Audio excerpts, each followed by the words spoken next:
आज हम इसी के बारे में चर्चा करेंगे कि अगर √2 एक इरेशनल नंबर है तो ये इरेशनल नंबर कैसे हम इसको सिद्ध कर सकते हैं, कैसे हम कहेंगे कि एक इरेशनल नंबर है। देखिए, सबसे पहली बात तो हमको ये पता होना चाहिए कि इरेशनल नंबर या फिर अप्रिमेय संख्या हम किन संख्याओं को कहेंगे।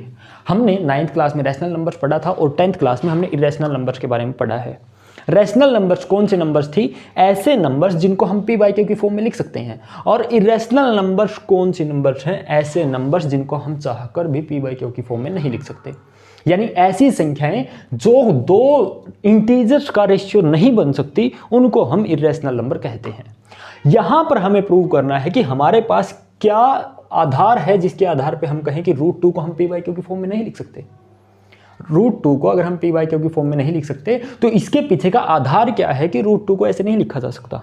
इसी के बारे में आज हमको चर्चा करनी है, ठीक है। इससे पहले हम एक और चीज़ देख लेते हैं। 10th क्लास की NCERT की बुक में एक थ्योरम है, उसके बारे में पहले चर्चा कर लेते हैं। हमने फंडामेंटल थ्योरम ऑफ अर्थमेटिक्स पढ़ा। फंडामेंटल थ्योरम ऑफ अर्थमेटिक्स में क्या था कि कोई भी जो कंपोजिट नंबर है अगर उसका हम प्राइम फैक्टराइजेशन करेंगे तो वह हमेशा ही यूनिक रहेगा।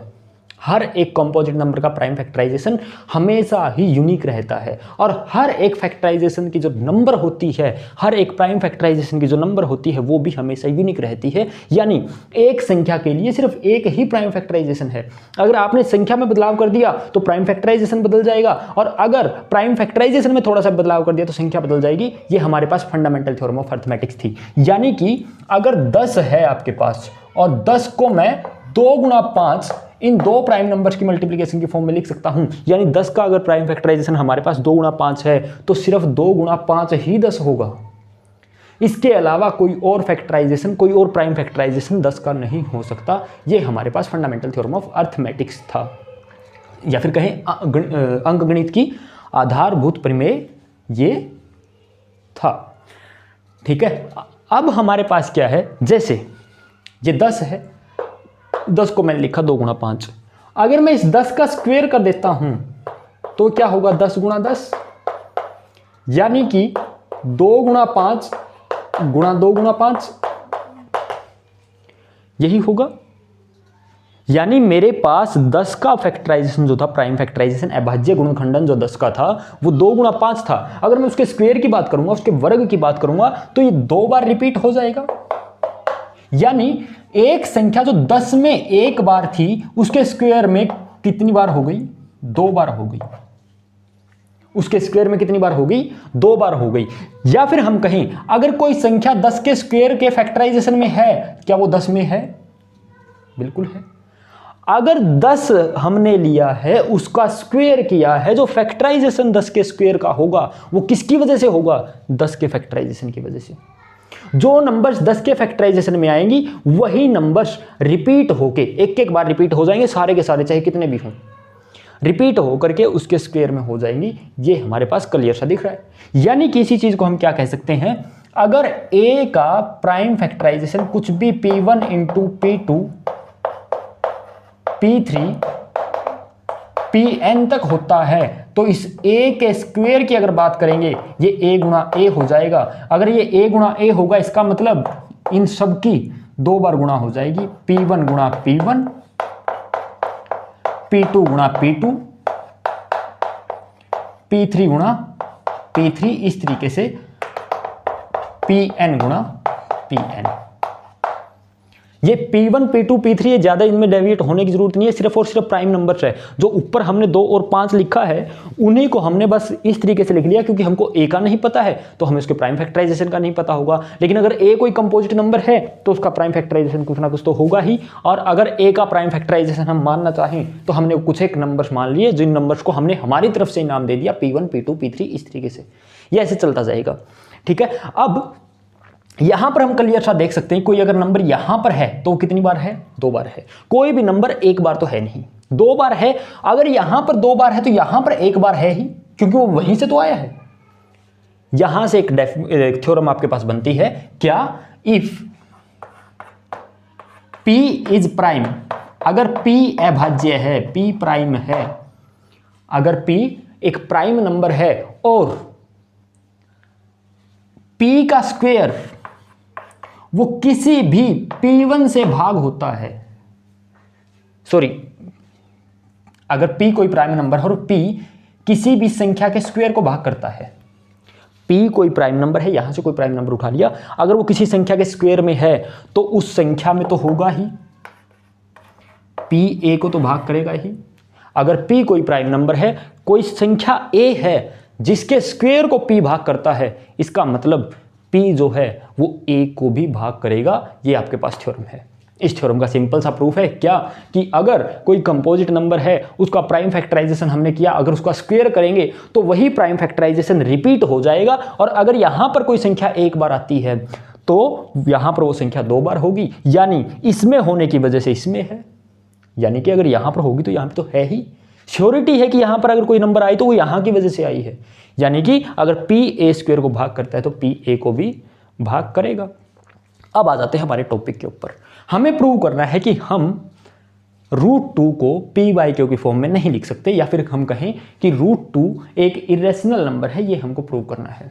हम √2 को p/q की फॉर्म में नहीं लिख सकते, ऐसा हमको सिद्ध करना है। देखिए, इसके लिए हम क्या तरीका अपनाएंगे, कॉन्ट्राडिक्शन मेथड। कॉन्ट्राडिक्शन मेथड मतलब विरोधाभास विधि। विरोधाभास विधि का क्या मतलब है कि जो चीज आपको प्रूव करनी है उसका उल्टा मान लीजिए, जो चीज आपको प्रूव करनी है उसका ठीक उल्टा मान लीजिए, और फिर जो मानना है उसके हिसाब से चलिए। पहली चीज क्या है, मानना क्या है, उल्टा, फिर इसके हिसाब से आगे मूव करना है, और इसके हिसाब से चलते चलते हमको मैथमेटिकल कंसेप्ट्स का यूज करते हुए फिर हमें प्रूव करना है कि जो चीज हम सोच रहे थे, जो हमने मानना था, वही गलत था। ठीक है, इसका ठीक उल्टा मानेंगे, फिर जो मानना है उसके ऊपर हम मैथमेटिकल कंसेप्ट लगाएंगे, जो भी हम जानते हैं उस चीज के बारे में, उसके बाद उन कंसेप्ट्स का यूज करते हुए लास्ट में हम ये प्रूव कर देंगे कि देखिए, जो पहले हमने शुरुआत में माना था वो चीज गलत थी, वो चीज अगर गलत हो गई तो सही क्या होगा, जो मानना है उसका उल्टा। देखिए कैसे, यहां पर इरेशनल नंबर हमको प्रूव करना है, तो मान लो कि इरेशनल नहीं है, प्रूफ क्या बनेगा इसका, let √2 is rational number। Prove क्या करना था, इरेशनल, मान क्या लिया, रैशनल। क्यों रैशनल मानना, क्योंकि हम जानते हैं दो टाइप के ही नंबर होते हैं, एक रैशनल और इरेशनल, दोनों को हम कंबाइन करके रियल नंबर्स कहते हैं। रियल नंबर्स के दो हमारे पास पार्ट होते हैं, एक रैशनल नंबर, एक इरेशनल नंबर। अगर कोई नंबर रैशनल है तो वो इरेशनल नहीं होगी, और अगर कोई इरेशनल है तो वो रैशनल नहीं होगी। तो हमने क्या मानना कि √2 इरेशनल नहीं है, यानी कैसी है, रैशनल है। अगर √2 रैशनल नंबर है तो √2 के बारे में सबसे पहली चीज क्या होगी, रैशनल नंबर के बारे में हम सबसे पहले क्या जानते हैं कि रैशनल नंबर्स वो नंबर्स होते हैं जिनको हम p/q की फॉर्म में लिख सकते हैं। अगर √2 एक रैशनल नंबर है तो इसका मतलब √2 किसके बराबर हो जाएगा, p/q के बराबर हो जाएगा। इसको p/q की फॉर्म में लिखा जा सकता है, जहां पर p and q are co-prime integers। co-prime integers क्या होंगे, p और q दोनों co-prime integers होंगे। co-prime integers मतलब सह अभाज्य पूर्णांक। सह अभाज्य पूर्णांक, सह अभाज्य पूर्णांक का मतलब इन दोनों में कुछ भी कॉमन नहीं है, एक साथ ये संख्याएं किसी एक संख्या से भाग नहीं होती। ये दोनों नंबर्स किसी एक संख्या से भाग नहीं होती। इनका प्राइम फैक्टराइजेशन जब आप करेंगे p और q का, वो चाहे कुछ भी हो लेकिन उनमें कुछ भी कॉमन नहीं होगा। ये मतलब है कोप्राइम नंबर्स का। तो √2 को हमने रैशनल माना, √2 p/q के बराबर हो जाएगा। p और q क्या है, कोप्राइम इंटीजर्स हैं, और q 0 नहीं है, ये तो अंडरस्टूड है, q 0 हो नहीं सकता। ठीक है, अब देखिए हमने एक चीज मान ली, प्रूव इसका उल्टा करना है कि ये चीज गलत है, हमें ये प्रूव करना है। अगर इस चीज को हमको गलत प्रूव करना है तो या तो हम इस चीज को गलत प्रूव कर दें, p और q कोप्राइम इंटीजर्स है, या फिर इस चीज को गलत प्रूव कर दें। मान लेते q 0 है तब भी ये पॉसिबल नहीं है, और मान लेते हैं कि p और q कोप्राइम इंटीजर्स नहीं है, सहभाज्य पूर्णांक नहीं है, तब भी ये चीज गलत है। तो हम दोनों में से किसी एक चीज को गलत प्रूव कर दे, पूरी चीज गलत हो जाएगी। ठीक है, अब हमें इसी की डायरेक्शन में आगे चलना है कि हम इन बातों को कैसे गलत प्रूव करेंगे। जो डेफिनेशन हमने लगाई है, जो चीज़ हमने √2 के बारे में लिखी है, अब इसको हम गलत कैसे प्रूव करेंगे। सबसे पहला स्टेप, इस क्यू को इस साइड ले जाइए। क्या लिखेंगे इसको, या फिर P किसके बराबर है, Q√2, ये इस तरफ डिवाइड में है, मल्टीप्लिकेशन में हो जाएगा। P की वैल्यू क्या आ गई, Q√2, इसको मान लो 1। स्क्वेयरिंग बोथ साइड्स, दोनों तरफ वर्क करने पर, squaring both sides we get, दोनों तरफ वर्क करने पर हमको क्या मिलेगा, P का स्क्वायर किसके बराबर हो जाएगा, Q का स्क्वायर, और इसका जब स्क्वायर करेंगे तो √2 का स्क्वायर क्या हो जाएगा, 2। P स्क्वायर किसके बराबर हो जाएगा, Q स्क्वायर इंटू 2।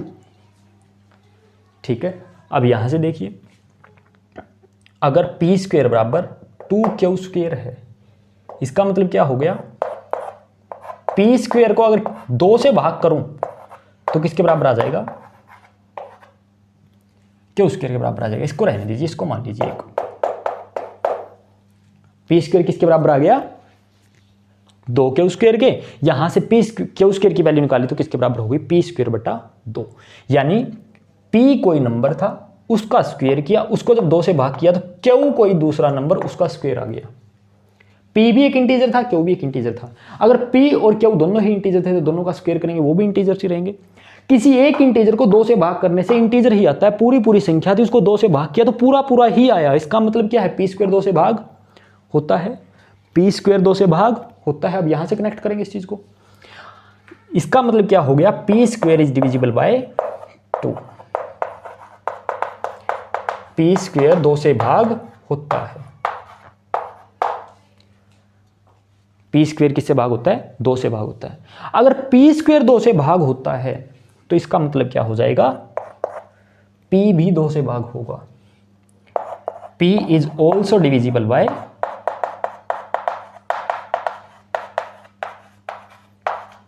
2।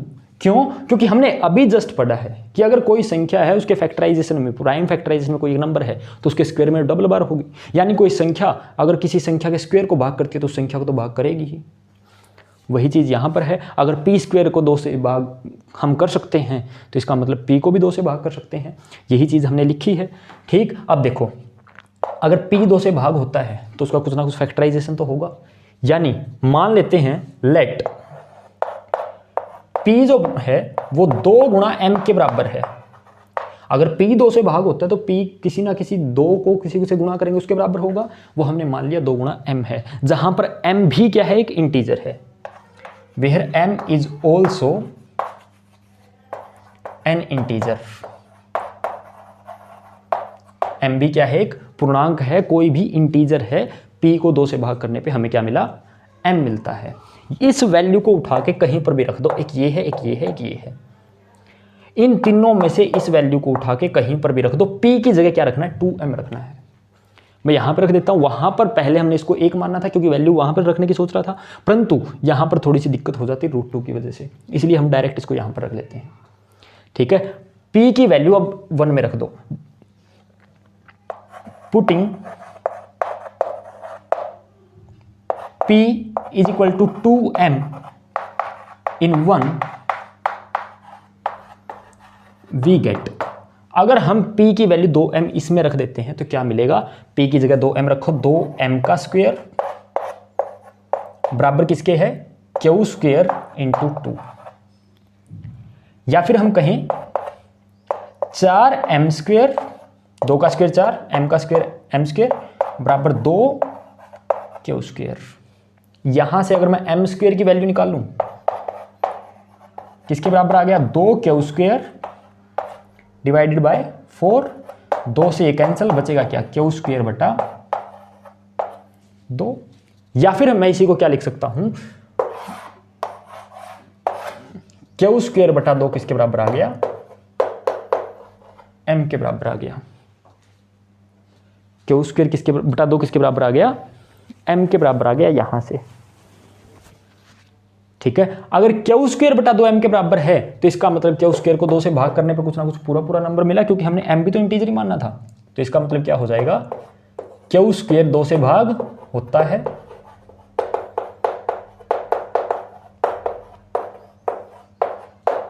अगर क्यू स्क्वायर 2 से भाग होता है तो सेम तरीके से दोबारा फिर यूज करेंगे जैसे p के लिए यूज किया था, क्यू भी 2 से भाग होगा। Q is also divisible by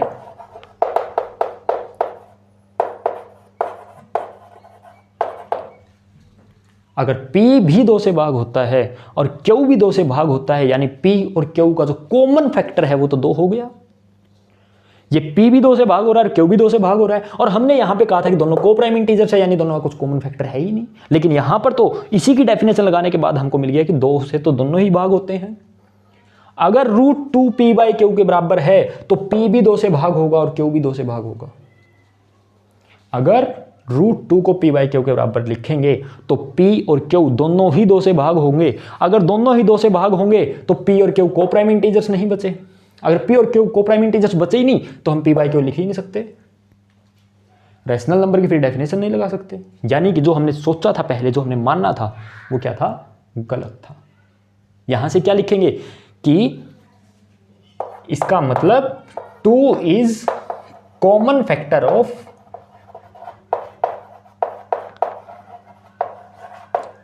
P and Q, therefore P and Q are not co-prime।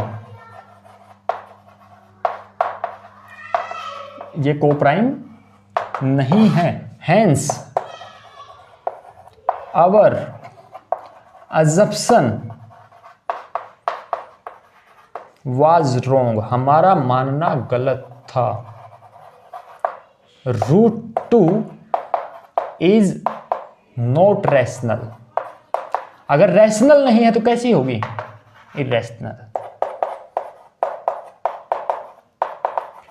Irrational number, √2 कैसा नंबर है, एक इरेशनल नंबर है। इस तरीके से हम प्रूव कर सकते हैं। ठीक है, कैसे किया एक बार दोबारा से देखिए। मान लेते हैं √2 एक रैशनल नंबर है। √2 को हमने रैशनल मान लिया। ऐसा क्यों माना, क्योंकि हमने एक मेथड इस्तेमाल किया है, कॉन्ट्राडिक्शन मेथड इसको कहते हैं। जो चीज़ हमको प्रूव करनी होती है उसका ठीक उल्टा मान लेते हैं। अगर √2 एक रैशनल नंबर है तो √2 को हम p/q के फॉर्म में लिख सकते हैं। p/q क्या है, को प्राइम इंटीजर्स है, q 0 नहीं है। रैशनल नंबर की डेफिनेशन लगा दी। क्यों, क्योंकि हमने इसको रैशनल ही मानना है। अगर रैशनल नंबर की डेफिनेशन लगा दी तो यहाँ से सबसे पहले p की वैल्यू निकाली। p किसके बराबर आया, q गुना √2 के बराबर आया। दोनों तरफ स्क्वायर कर दिया। p स्क्वायर किसके बराबर आ गया, 2q स्क्वायर के। यहां से q स्क्वायर की वैल्यू निकाल ली, किसके बराबर आई, p²/2। अगर p²/2 वैल्यू आई तो इस थ्योरम का इस्तेमाल करते हुए, थ्योरम 1.3 है शायद ये, थ्योरम का इस्तेमाल करते हुए हमने कहा कि अगर p² 2 से भाग होता है तो p भी 2 से भाग होगा। दोनों ही बातें होगी। अगर p² भाग होगा तो p भी 2 से भाग होगा। p को हम मान लेते हैं 2m के बराबर है। अगर p बराबर 2m है, m भी क्या है, इंटीजर है कोई ना कोई। ऐसा क्यों माना, क्योंकि हमने लिखा है कि p 2 से भाग होता है। तो 2 को किसी ना किसी से गुणा करेंगे तो p आएगा। इसकी वैल्यू को उठा के यहाँ पर रख दिया। यहाँ वैल्यू रखने से क्या हो गया, p की जगह 2m q² into 2 as it is. 2m का square 4m² is equal to 2q²। यहाँ से हमने वैल्यू निकाली m² की। क्यों निकाली, ताकि हमारे पास q²/2 आ जाए। q²/2 किसके बराबर आ गया, m² के बराबर आ गया। सॉरी, q² बराबर 2 किसके बराबर हो गया, m² के बराबर। अगर ये ऐसा है तो q² क्या है, डिविजिबल बाय 2 है, 2 से भाग होगा। सिंपल सा दिख रहा है क्योंकि ये भी एक इंटीजर ही था। अगर q² 2 से भाग हो रहा है तो फिर से उसी थ्योरम का इस्तेमाल करेंगे तो हमें क्या मिलेगा कि q भी 2 से भाग होगा। अगर दोनों ही 2 से भाग हो रहे हैं तो इसका मतलब क्या हो गया, दोनों को प्राइम नहीं है, दोनों से है भाज्य पूर्णांक नहीं है। को प्राइम इंटीजर्स अगर दोनों नहीं है तो इसका मतलब क्या हो जाएगा, √2 जो हमने मानना था वो नहीं है। अगर √2 जो हमने मानना था वो है ही नहीं तो कैसा हो जाएगा, उसका ठीक उल्टा। अगर रैशनल नहीं है तो कैसा बन जाएगा, इरेशनल बन जाएगा। अब जो एग्जाम में आपसे पूछा जाएगा वो √2 भी हो सकता है, √3 भी हो सकता है, √5 भी हो सकता है, √7 भी हो सकता है और √11 भी हो सकता है। ये कुछ एक मेन है जो पूछे जाते हैं। इसके बाद आपके पास हो सकता है 2√3 भी कह दे। सिर्फ √3 नहीं, हो सकता है 2√3 भी कह दे, हो सकता है 6 + 2√3 कह दे। इस तरीके से पूछ सकता है कि इनको प्रूव कीजिए। इनको प्रूव करने के लिए हमें ज़्यादा कुछ दूसरा प्रोसेस यूज करने की जरूरत नहीं है। अगर √3 आपको बोल देता है तो 2 की जगह 3 कर दीजिए बस। पूरे इस प्रोसेस में 2 की जगह 3 कर दीजिए, 4 की जगह 9 हो जाएगा उसका स्क्वायर, और कुछ नहीं है। लेकिन अगर 2√3 कहता है तो इसमें हम क्या करेंगे, पहले ये कंप्लीट क्वेश्चन करेंगे, यहाँ तक पूरा प्रोसेस करेंगे, उसके बाद हम लिखेंगे कि अगर इरेशनल को रैशनल से मल्टीप्लाई करेंगे तो इरेशनल ही होगा। यानी अगर √3 इरेशनल है, अप्रिमेय है, तो उसको 2 से गुणा कर लो, 10 से गुणा कर लो, 1000 से गुणा कर लो, इरेशनल ही रहने वाला है। अगर उसमें कुछ भी रैशनल जोड़ दोगे तो वो भी इरेशनल ही रहेगा। इस तरीके से हम आगे ये कर सकते हैं। अब यहाँ से आप क्वेश्चन से ट्राई कर सकते हैं। अगर कोई भी आपको समस्या रहती है तो आप बता सकते हैं।